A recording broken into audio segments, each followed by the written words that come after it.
Isang bagong low pressure area ang binabantayan ng Pag-asa sa Mindanao. Namataan ng LPA sa layong 215 kilometers sa timog silangan ng Hinatuan, Surigao del Sur. Ayon sa Pag-asa, maliit ang tsansa na maging bagyo ang naturang LPA pero magpapaulan ito sa Mindanao.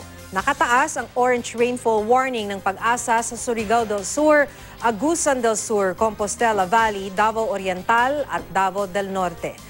Yellow rainfall warning naman ang nakataas sa Agusan del Norte, Siargao Islands, Dinagat Islands at Bukidnon. Maging I am ready dahil mataas ang tsansa ng pagbaha at pagguho ng lupa sa mga nabanggit na lugar.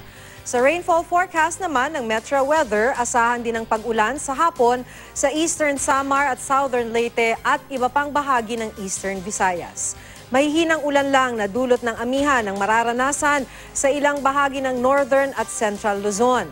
Magiging maaliwalas naman sa nalalabing bahagi ng Luzon, kabilang na ang Metro Manila. Yan ang latest mula sa GMA Weather. Magplano para sigurado, I am ready, serbisyong totoo ng GMA News.